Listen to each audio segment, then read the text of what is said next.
আমি সপ্তর্ষি। আগের অডিওতে আমি দেখিয়েছিলাম যে মার্কসিজমের সোশ্যাল কনটেক্সটটা কী ছিল, সোশ্যাল বা ইকোনমিক কনটেক্সটটা কী ছিল।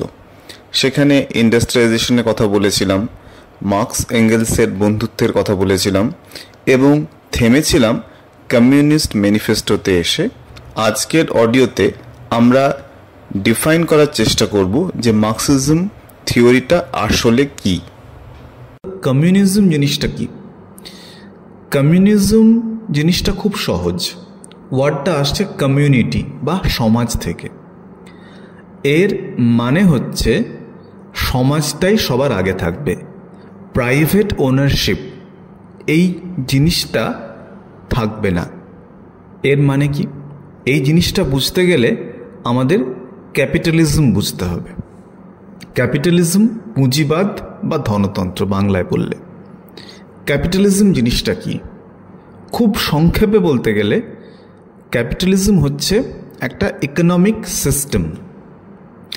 এইখানে তুমি চাষ করো বা ফ্যাক্টরিতে যা প্রডিউস করো, এটা কন্ট্রোল করবে কয়েকটা প্রাইভেট কোম্পানি বা কয়েকজন বিজনেসম্যান। তাদের হাতে ক্ষমতা থাকবে এবং এই সিস্টেমে ব্যবসায়ীদের বা প্রাইভেট কোম্পানিজগুলোর মূল উদ্দেশ্য থাকবে প্রফিট করা। এবং যারা মার্ক্সবাদী বা মার্ক্স মনে করছেন যে এই ক্যাপিটালিস্ট সিস্টেমটা কিন্তু এক্সপ্লয়টেশন বা শোষণের ওপর দাঁড়িয়ে। এখানে যারা ব্যবসায়ী বা যারা প্রাইভেট কোম্পানিজ, তারা গরিব চাষিদের বা গরিব ফ্যাক্টরি ওয়ার্কার্সদের শুধু শোষণ করবে। এবং মার্ক্স এটাও বলছেন যে দেশ বা রাষ্ট্র তারাও কিন্তু এই ধরনের এক্সপ্লয়টেশন বা অত্যাচার বা শোষণকে সাপোর্ট করে। আগে জিনিসটা কীরকম ছিল?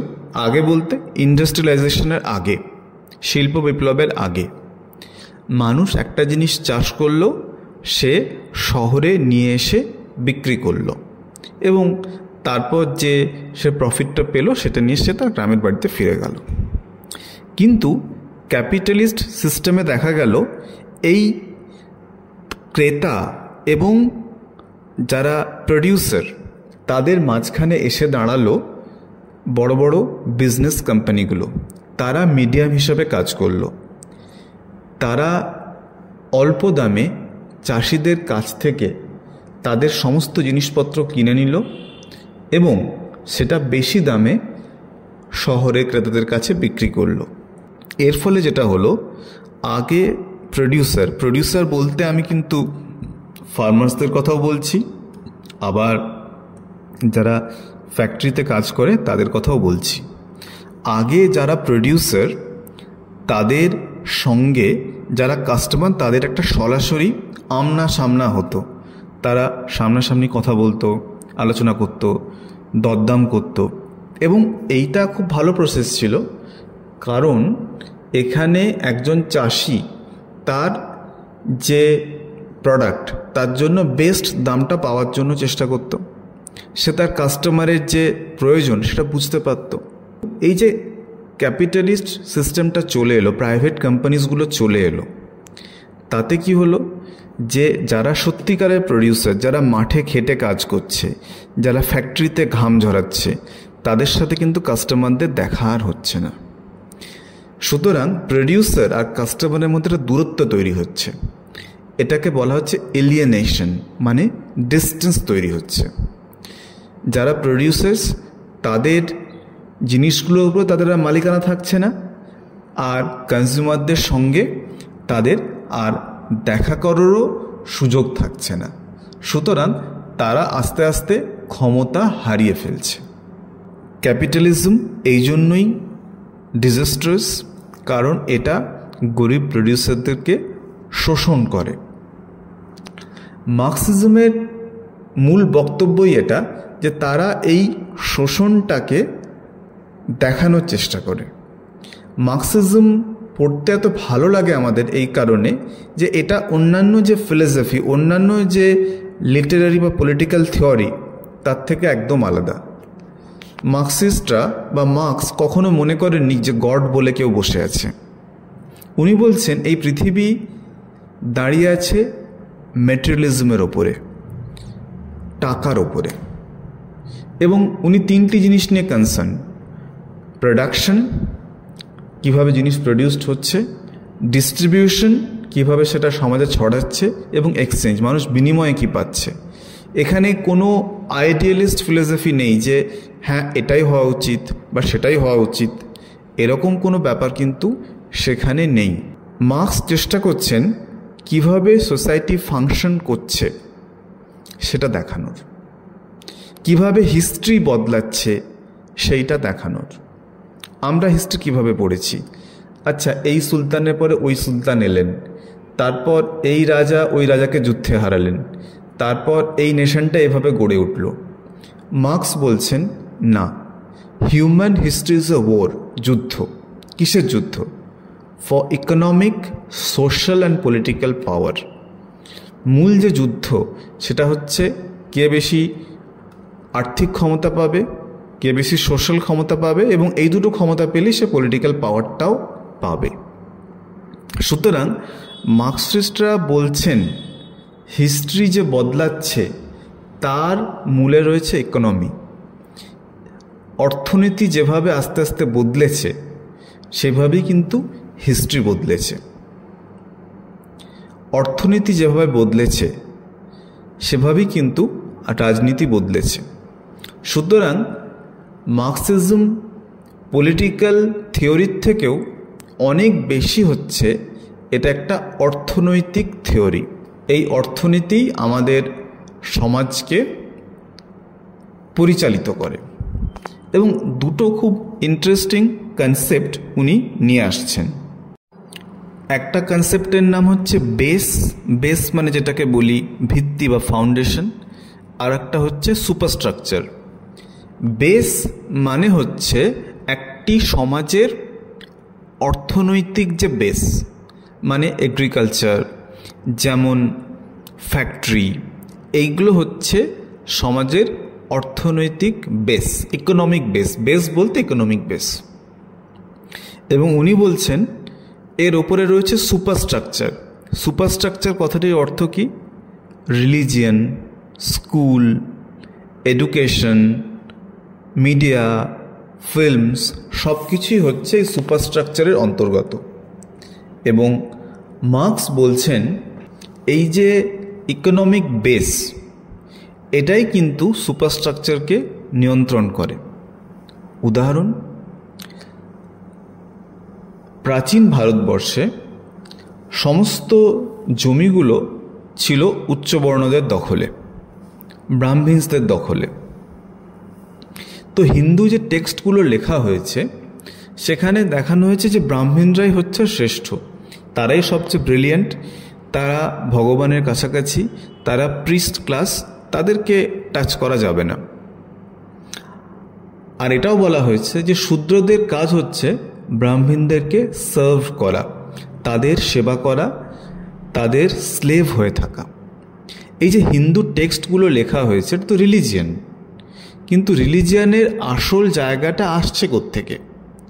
রিলিজিয়ানের আসল জায়গাটা কিন্তু আসছে এই ইকোনমিক বেস থেকে। কারণ land is the source of power, জমি শক্তির উৎস, এবং জমি যদি শক্তির উৎস হয় তাহলে যাদের হাতে জমি আছে তাদেরকেই গুরুত্ব দেওয়া উচিত। সুতরাং এমন লেখা লেখো, ধর্মের মধ্যে সেটাকে ঢুকিয়ে দাও যাতে সেই জমিওয়ালা ক্লাসটা গুরুত্ব পায়। ঠিক সেভাবেই সোশ্যাল হায়ারার্কিতে সমাজের যে শ্রেণীবিভাগে ব্রাহ্মণেরা সবার উপরে চলে গেল। এটাও কিন্তু একটা উদাহরণ যেটা বেস সুপারস্ট্রাকচারকে ইনফ্লুয়েন্স করছে। 1970 সাল ভারতবর্ষের ইতিহাসে বেশ একটা আনকমফোর্টেবল ইয়ার ছিল। 1971 সাল গেছে, ভারত পাকিস্তানের একটা যুদ্ধ হয়েছে, বাংলাদেশের জন্ম হয়েছে। সেই সময়টা কিন্তু সাংঘাতিক একটা আনএমপ্লয়মেন্টের সমস্যা হচ্ছিল, একদিকে নকশাল আন্দোলন, অন্যদিকে চাকরি নেই। এবং ঠিক এই সময় বলিউডে একজন নতুন অভিনেতাকে আমরা দেখলাম, অমিতাভ বচ্চন। অমিতাভ বচ্চনের যে সিনেমাগুলো উনি করতেন, যেমন জঞ্জির, দিওয়ার, কালা পাথর, এই প্রত্যেকটা সিনেমাতেই অমিতাভ বচ্চন সমাজের যারা ওয়ার্কিং ক্লাস তাদের হয়ে রুখে দাঁড়াচ্ছেন। তিনি তাদের হয়ে প্রতিবাদটা করছেন এবং সেখান থেকে অমিতাভ বচ্চনকে আমরা অ্যাংরি ইয়াং ম্যান হিসেবে জানলাম। কেন? তখনকার মানুষের যে ফ্রাস্ট্রেশন, সেই ফ্রাস্ট্রেশনটাকে উনি একটা রূপ দিচ্ছিলেন। যারা স্ক্রিপ্ট লিখলেন তারা এরকম একজন হিরো তৈরি করলেন যে কিনা এই আনএমপ্লয়মেন্ট, ওয়ার্কিং ক্লাসদের এক্সপ্লয়েট করা সব কিছু নিয়ে কথা বলবে। বেস সুপারস্ট্রাকচারকে ইনফ্লুয়েন্স করে এর আরেকটা বড় উদাহরণ আছে। যেমন ব্রিটিশরা ইন্ডিয়াতে এসে কলোনি সেট আপ করলো, একটা এডুকেশন সিস্টেমও তারা চালু করলো এবং সেটা চালু তারা করলো এইভাবে যাতে প্রচুর পরিমাণে ক্লার্ক তৈরি হয়।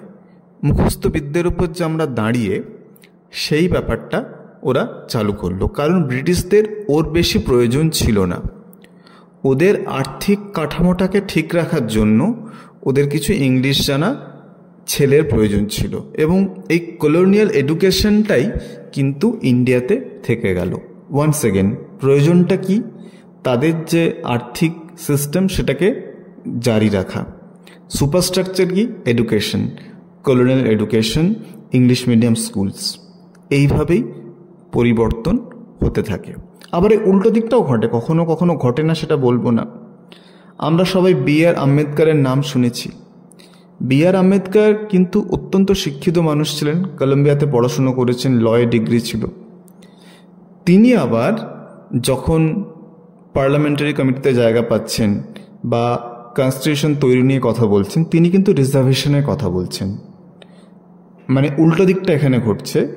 এডুকেশনের জায়গা হচ্ছে সুপারস্ট্রাকচার, তিনি আবার সমাজের যে ইকোনমিক বেস সেটাকে পরিবর্তন করছেন, যে যাতে যারা রিজার্ভড, যারা শিডিউল্ড ট্রাইব বা কাস্ট তারা যেন সুযোগ পায়। উল্টো দিকটাও ঘটে। এর পরের প্রশ্ন হচ্ছে যে লিটারেরি ক্রিটিসিজম। এখানে একজন মার্কসিস্ট ক্রিটিকের কি ভূমিকা আছে? খুব সোজা। একজন মার্কসিস্ট ক্রিটিক কি করবেন? সমাজে যে যে পরিবর্তনগুলো ঘটছে সেগুলোকে তুলে ধরবেন। পুরনো যে টেক্সট আছে সেটা শেক্সপিয়ারের লেখা হতে পারে, সেটা চার্লস ডিকেন্সের লেখা হতে পারে, সেটা ভিএস নাইপলের লেখা হতে পারে। তারা সেই লেখাগুলো পড়বেন এবং দেখাবেন যে কিভাবে সেই লেখাগুলো সেই সময়কার অর্থনীতির দ্বারা ইনফ্লুয়েন্সড। যেমন শেক্সপিয়ারের merchant of Venice. Merchant of Venice সেখানে মার্সি আছে, জাস্টিস আছে, কিন্তু একজন মার্কসিস্ট ক্রিটিক কোনটা দেখবেন? উনি দেখবেন যে এই গল্পের সেটিংটা হচ্ছে ভেনিস এবং ভেনিসের সোসাইটি কেমন না, খুব ক্যাপিটালিস্ট সোসাইটি। শাইলকের সঙ্গে অ্যান্টনির যে লড়াই হচ্ছে, অ্যান্টনি হচ্ছে একজন ওল্ড মানিকে রিপ্রেজেন্ট করছে, সে পুরনো ধ্যান ধারণায় বিশ্বাসী। শাইলক কিন্তু অনেক অ্যাগ্রেসিভ, সে টাকার জন্য যে কোনো কিছু কাজ করতে পারে। সুতরাং এই দুটো দিকই শেক্সপিয়ার ফুটিয়ে তুলছেন। যখন জাজমেন্ট হচ্ছে ফাইনাল দৃশ্যে, তখন আমরা বুঝতে পারছি স্পষ্ট যে শেক্সপিয়ার কিন্তু অ্যান্টনিকে সাপোর্ট করছেন। এবার এটা খুব মজার কথা যে শেক্সপিয়ার কিন্তু মার্কসিস্ট ক্রিটিসিজম পড়েননি। পড়বেন কি করে? উনি তো 1564 সালে জন্মেছিলেন। কিন্তু মার্কসিস্ট ক্রিটিক্সদের কাজ হচ্ছে যে কোনো টেক্সট ধরে সেই টেক্সটের মধ্যে কোথায় কোথায় সেই সমাজের অর্থনীতিটাকে বোঝা যায় সেটার চেষ্টা করবেন। ঠিক এখনকার উদাহরণে বলতে পারি, আজ থেকে 10 বছর আগেও প্রত্যেকটা বাঙালি বাড়িতে একটা নিউজ পেপার আসবে, এটা মাস্ট ছিল। এখন আর আমরা দেখি না যে ওই হার্ড কপিগুলো আসছে, খুব একটা আসে না। আমরা মোবাইলে নিউজ পড়ে নিই। এই পরিবর্তনটা ঘটেছে। তো এরকম করে প্রত্যেকটা আর্থিক পরিবর্তন কিন্তু সুপারস্ট্রাকচারকে পরিবর্তন করে, বেস সুপারস্ট্রাকচারকে পরিবর্তন করে দেয়। মার্কসিস্ট ক্রিটিক্সরা এই পরিবর্তনগুলোকে দেখেন।